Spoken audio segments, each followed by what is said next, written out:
Senyum di balik kabut asap mentayat. Embun pagi di Sampit, Kalimantan Tengah, seringkali terasa dingin dan membawa aroma khas tanah gambut. Namun belakangan ini yang menyelimuti udara adalah kabut yang lebih pekat, berwarna kekuningan. Di tengah situasi ini, Bu Tati 45 tahun melangkah riang menuju Yayasan Cita Bunda. Rambutnya yang disanggul sederhana dan blus bermotif Dayak yang ia kenakan tidak mampu menyembunyikan kelelahan di matanya. Tetapi senyumnya selalu siap sedia menyambut. Bu Tati adalah guru senior di TK Cita Bunda, sebuah sekolah kecil yang berdiri di atas lahan pinjaman dekat tepi Sungai Mentaya. Sekolah ini didirikan dengan semangat swadaya untuk menjangkau anak-anak dari keluarga pekerja pelabuhan dan buruh kebun di sekitar kota. Perjuangan Bu Tati tidak hanya berkutat pada kurikulum. Gaji yang pas-pasan seringkali terlambat karena donasi yayasan yang tersendat membuatnya harus memutar otak. Setiap pagi sebelum mengajar, ia menjual nasi kuning bungkus daun pisang di depan gerbang sekolah untuk menambah penghasilan.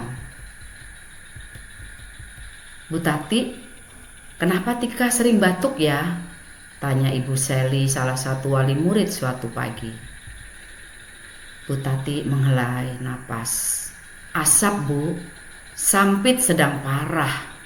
Kami sudah coba tutup jendela dan pasang kipas angin, tapi udaranya tetap masuk. Perjuangan terberat Bu Tati adalah mempertahankan semangat belajar anak-anak di bawah bayang-bayang kabut asap yang mencekik. Anak-anak menjadi lemas, beberapa batuk-batuk, dan orang tua khawatir angka kehadiran sering turun gratis. Sore itu kepala sekolah Yayasan Cita Bunda, Bu Lini Marlina, memanggil Bu Tati ke ruangannya. Bu Lini seorang wanita muda yang penuh dedikasi, terlihat sangat murung. Bu Tati, kasihan anak-anak, kata Bu Lini dengan suara serak. Jika kabut asap terus begini, saya terpaksa harus mengumumkan penutupan sekolah untuk sementara. Pihak yayasan sudah menyarankan ini. Hati Bu Tati mencelos. Menutup sekolah berarti menghentikan satu-satunya tempat anak-anak ini untuk mendapatkan stimulasi dan nutrisi atau lewat program makan siang sederhana yang Bu Tati dan guru lain usahakan. Jangan Bu Lini, jangan tutup, pinta Bu Tati. Mereka butuh sekolah. Orang tua mereka tetap harus bekerja. Kalau sekolah tutup, anak-anak cuma diam di rumah yang udaranya sama buruknya. Tapi kita tidak punya fasilitas, Bu Tati. Bagaimana kita bisa menjamin kesehatan mereka? Tanya Bu Lini. Nadanya putus asa. Bu Tati lantas mengajukan ide yang telah ia pikirkan matang-matang. Kelas pagi terbatas. Ia menjelaskan kepada Bu Lini bahwa ia telah berbicara dengan pemilik rumah kosong di blok sebelah yang letaknya lebih jauh dari jalan utama dan memiliki ruang tertutup yang lebih kedap. Ia juga menawarkan untuk menggunakan gajinya yang baru saja cair untuk membeli beberapa filter udara sederhana. Bu Lini Marlina menatap Bu Tati terharu sekaligus kagum. Bu Tati, ini pengorbanan yang besar. Ini bukan pengorbanan, Bu Lini. Ini tanggung jawab. Kita penanam cita-cita mereka, jawab Bu Tati dengan tegas. Dengan dukungan Bu Lini Marlina, Bu Tati segera mengeksekusi rencana tersebut. Ia harus meyakinkan orang tua yang keberatan dengan lokasi baru. Ia harus merangkul guru-guru lainnya yang sudah kelelahan. Dan ia harus berjalan kaki bolak-balik setiap hari untuk membawa perlengkapan, mulai dari karpet lusuh hingga boneka-boneka tangan.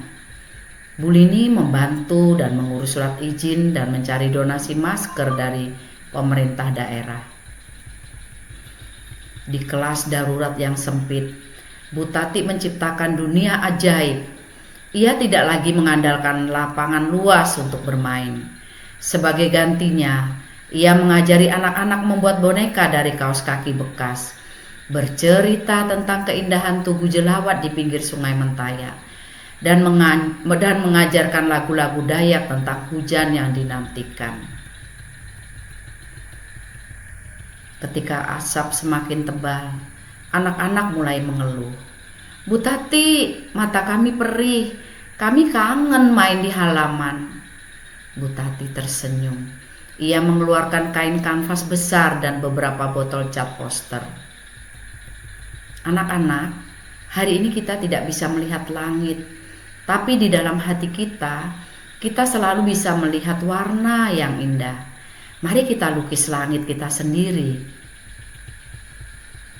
20 tangan mungil mulai mengoleskan cat di akhir pekan.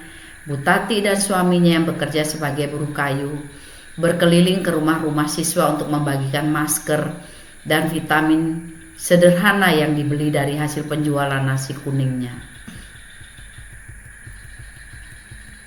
Setelah 4 minggu perjuangan di bawah ancaman asap, akhirnya hujan deras turun di Sampit, membersihkan udara dan membawa kelegaan yang luar biasa.